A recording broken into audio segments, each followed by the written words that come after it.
Well, what's going on, guys? It's 10:27 in the morning, West Coast time. It's the 19th of January, 2024. Bit of overcast outside, a little chilly, but not too much. This is the Weaver John C. of Roseman, California. Well, it's either the Diary of the Griever named John Weaver, which would be me, or it's your zombie I hear. Okay, enough of that one. You guys love geology? How about meteorology? I discovered something that I never even came across in geology courses. Well, not even in a meteorology course unless I slipped through the damn thing. You ever heard of a frost quake? I kid you not. There's such a thing called a frost quake. I'm just trying to get the scientific terminology on this one here. Give me a second here. Because I heard about this one on one of the news that I get on YouTube just to check things out from different places from area to area. It's maybe about a month or two old, but it's interesting because I haven't come across this one before.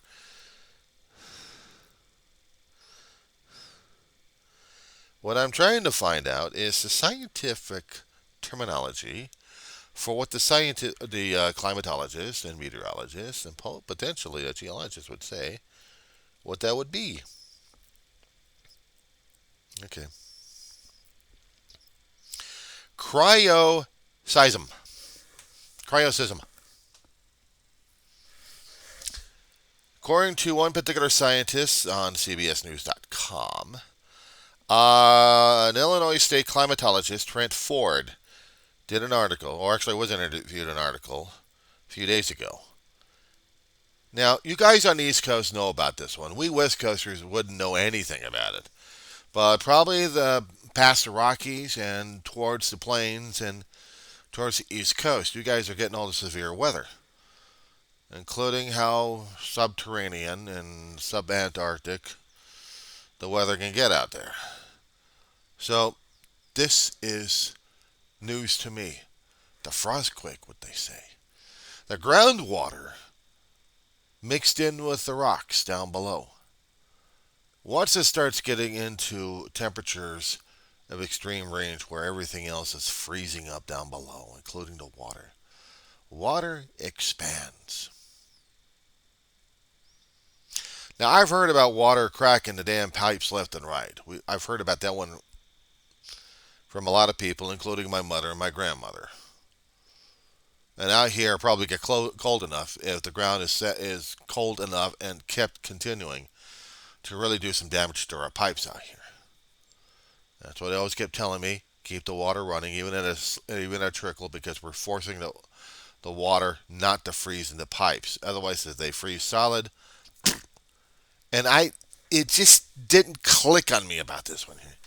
I mean, even if I happen to put a bag full of ice, or actually a Ziploc full of water, put it in a freezer, maybe keep it in there for a few days. Do I actually realize that I'm doing a scientific experiment over here that happens in nature naturally where water freezes and expands while it's freezing up? Wow. I did not know that. I did not know that. I should have known this a long time ago, but I didn't.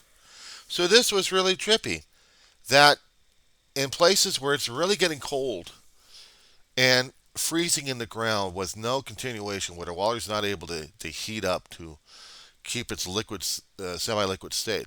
It freezes up into a solid state and it expands, pushing rocks around, including the bedrock around. And when there is pushing from this, they're here this bang or this pop or something like that. And that means we've got water expanding in the ground. It's scary to a lot of people.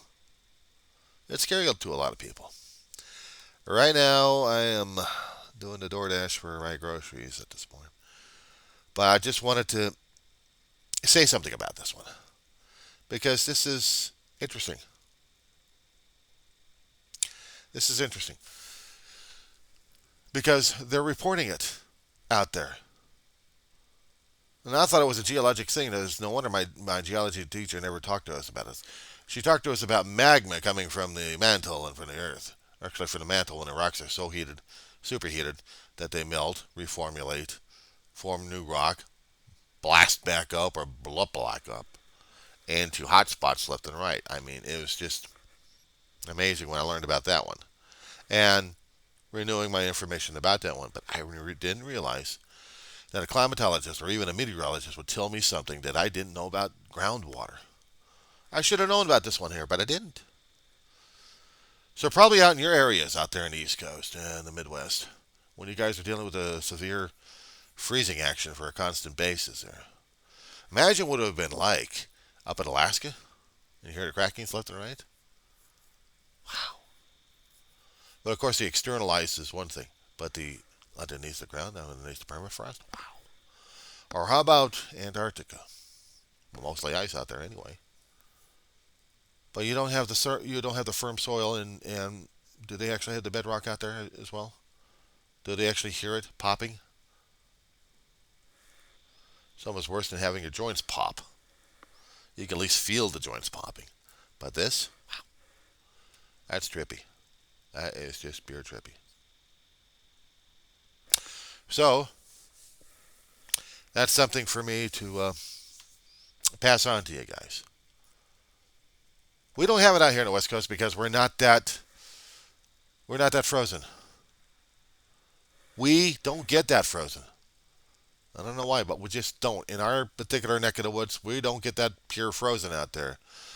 I mean, we can in the Antelope Valley and certain other desert areas.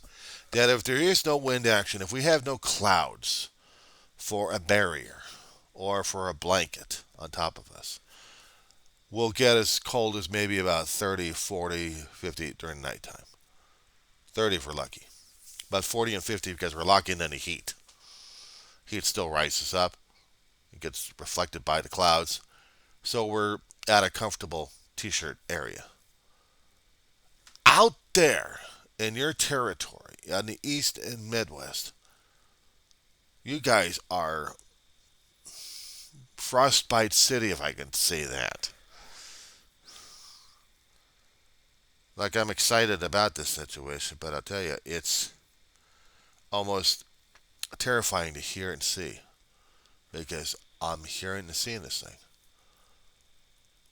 I haven't experienced that kind of bone chilling experience out there. Not exactly. I'm looking forward to going back east, especially when it's winter and you guys are freezing to death and screaming for more oil and energy to keep heated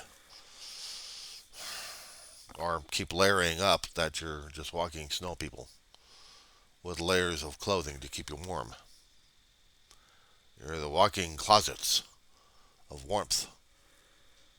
Out here we complain about 40s or 30s and oh my God, get a sweater on, it's so cold.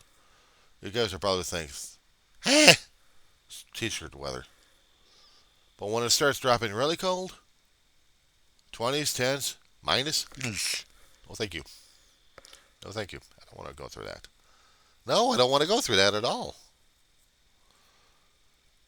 Maybe it was a lot, well, I was younger. But as I am understanding it for the older generation, I'm not able to deal with it. Our ability to adapt to cold weather depends on we've got a mental attitude for it, but also if we have the physical stamina for it in the first place. Second place as well. I'm not quite sure, and I'd rather not go through it. Thank you very much. But this is something I'd just rather pass off to you folks out there with your frost quakes. It's not even on a magnitude scale, but you do hear it coming out of the ground. About the shifting of the rocks getting pushed aside by frozen water. And when I start hearing about that one, I'm thinking about, oh, dear God, there goes the pipes. I mean, if the pipes are not flowing enough, if they're not getting enough liquid going through it to keep it steady and keep it barely warm to where you're able to get fresh water out of it or any kind of water at all. I wish you guys all the luck on that one.